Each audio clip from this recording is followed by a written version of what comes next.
Bismillahirrahmanirrahim. Assalamu alaikum, 9th class. Hope you all are good. Today our topic is concept of electrolytes and non-electrolytes. What are electrolytes and non-electrolytes? ये क्या concept है इनका? सबसे पहले जो हमारे पास substances हैं, टोटल जो हमारे पास कंपाउंड्स होते हैं, इनको हम दो कैटेगरीज में डिवाइड कर देते हैं, इलेक्ट्रोलाइट्स और नॉन इलेक्ट्रोलाइट्स. ठीक है.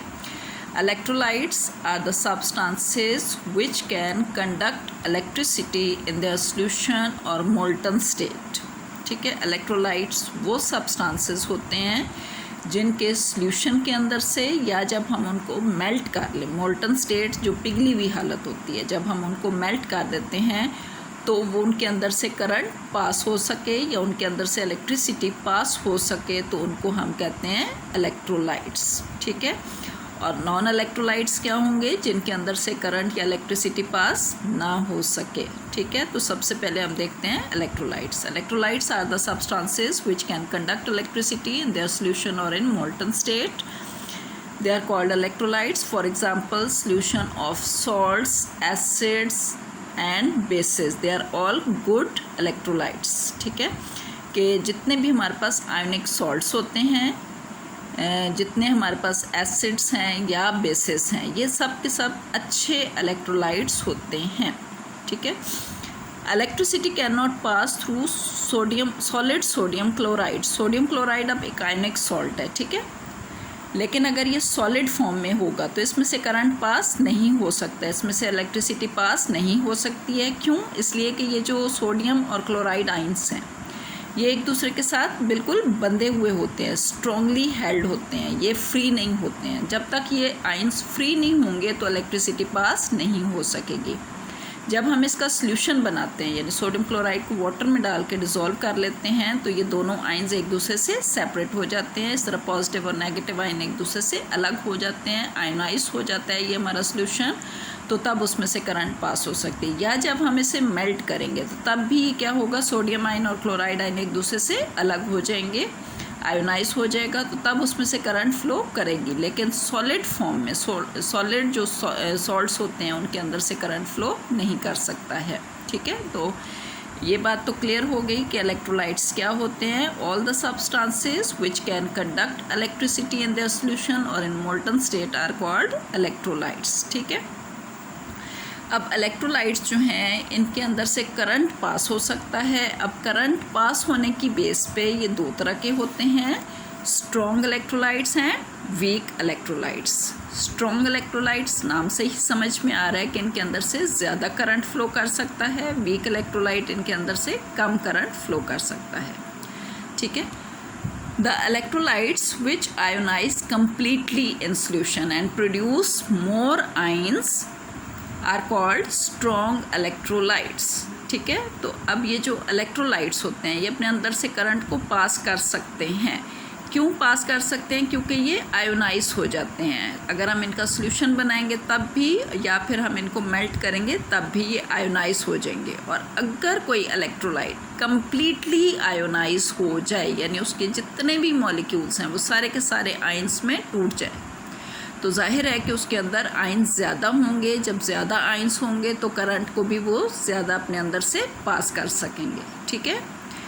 So for example strong electrolytes are aqueous solution of sodium chloride, sodium hydroxide, sulphuric acid, यानी जितने भी हमारे पास स्ट्रॉन्ग आयोनिक सॉल्ट्स होते हैं या हमारे पास स्ट्रॉन्ग एसिड्स या स्ट्रॉन्ग बेसिस जो हैं वो सारे के सारे क्या हैं? स्ट्रॉन्ग इलेक्ट्रोलाइट्स होंगे क्योंकि ये कम्प्लीटली आयोनाइज हो जाते हैं. यहाँ पे जैसे एग्जांपल सोडियम हाइड्रोक्साइड की है, वाटर के अंदर डालेंगे तो जितने भी इसके मॉलिक्यूल्स होंगे वो सारे के सारे सोडियम आयन और हाइड्रोक्साइड आयन में अलग सेपरेट हो जाएंगे.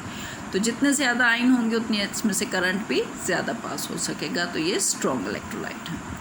वीक इलेक्ट्रोलाइट नाम से ही आपको समझ में आ रहा है कि ये कम्प्लीटली आयोनाइज नहीं होते हैं. कुछ मॉलिक्यूल आयोनाइज होंगे और कुछ आयोनाइज नहीं होंगे.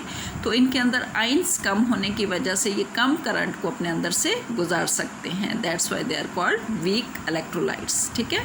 The substances which ionise to a small extent when dissolved in water, कि जब इनको पानी में डाला जाता है तो ये कम डिज़ोल्व होते हैं, किसी हद तक डिज़ोल्व होते हैं, सारे के सारे डिज़ोल्व नहीं होते हैं। And could not produce more ions are called weak electrolytes, कि इनके अंदर ज़्यादा आयंस नहीं बनते, जिसकी वजह से ये वीक इलेक्ट्रोलाइट हैं। कम आयन होने की वजह से कम करंट इसके अंदर से पास होती है।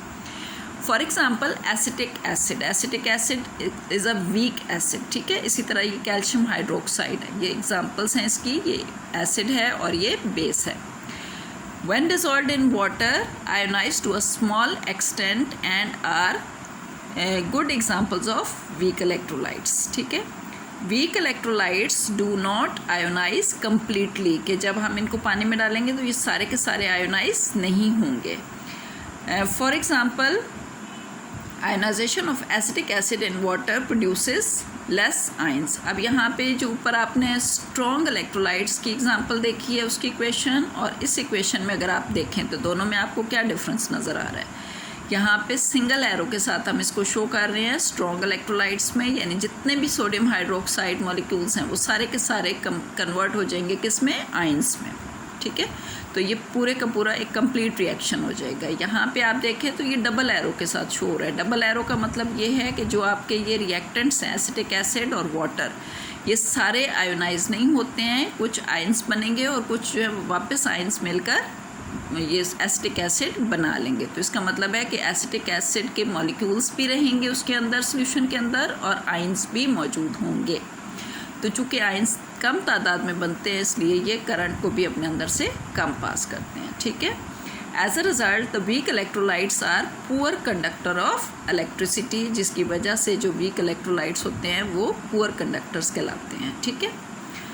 अब दूसरे कौन से कंपाउंड्स होंगे, नॉन इलेक्ट्रोलाइट्स, यानी वो सब्सटेंसेस जिनके अंदर से करंट ना पास हो सके। The substances which do not ionise in solution and do not allow the current to pass through them are called non electrolytes, कि ये वो सब्सटेंसेस हैं जो ना तो आयोनाइज होते हैं सॉल्यूशन की फॉर्म में और ना ही अपने अंदर से करंट को पास होने देते हैं, इनको हम कहते हैं non electrolytes. For example sugar solution and benzene are non electrolytes. ये क्या हैं, ये कोवलेंट कंपाउंड्स हैं, ठीक है। ये मोस्टली ये जो कोवलेंट कंपाउंड्स होते हैं ये नॉन इलेक्ट्रोलाइट्स होते हैं, क्योंकि उनके अंदर आयंस नहीं बनते हैं, और जब आयंस नहीं होंगे तो करंट अपने अंदर से नहीं गुजार सकेंगे। तो इस तरह से जो हमारे टोटल सब्सटेंसेस हैं सारे के सारे, उनको हमने दो कैटेगरीज में डिवाइड कर दिया है, electrolytes and non-electrolytes. Electrolytes are the substances through which electric current or electricity can pass. They can conduct electricity in their aqueous solutions or in molten state. All the salts, all the acids and bases, they are electrolytes, ठीक है। electrolytes तो हमने कह दिया कि वो तमाम substances जिनके अंदर से करंट पास हो सकता है वो इलेक्ट्रोलाइट्स हैं। अब आगे हमने क्या किया, उनकी दो कैटेगरीज कर दी हैं, strong electrolytes and weak electrolytes, जिनके अंदर से ज़्यादा करंट पास हो सकता है, जो ज़्यादा आयोनाइज होते हैं, जिनके अंदर आयन ज़्यादा बनते हैं वो स्ट्रॉन्ग इलेक्ट्रोलाइट्स हैं, जिनके अंदर से कम करंट पास होता है, जिनके अंदर कम आयोनाइजेशन होती है वो वीक इलेक्ट्रोलाइट्स होते हैं, ठीक है। तो होते ये इलेक्ट्रोलाइट्स हैं, लेकिन इनके अंदर करंट ज़्यादा पास होने की वजह से इनको हम स्ट्रॉन्ग इलेक्ट्रोलाइट्स कहते हैं, और इनके अंदर कम करंट पास होने की वजह से इनको वीक इलेक्ट्रोलाइट्स कहते हैं। जबकि दूसरी कैटेगरी वो है जो नॉन इलेक्ट्रोलाइट्स हैं, मीन्स कि they can not pass electricity through them either in solution form और इन मोल्टन स्टेट, कि ये किसी भी सूरत में अपने अंदर से करंट को पास नहीं होने देते हैं, और इसलिए हम इनको नॉन इलेक्ट्रोलाइट्स कहते हैं, और मोस्टली इसमें ऑर्गेनिक कंपाउंड्स हैं, ठीक है। Thank you.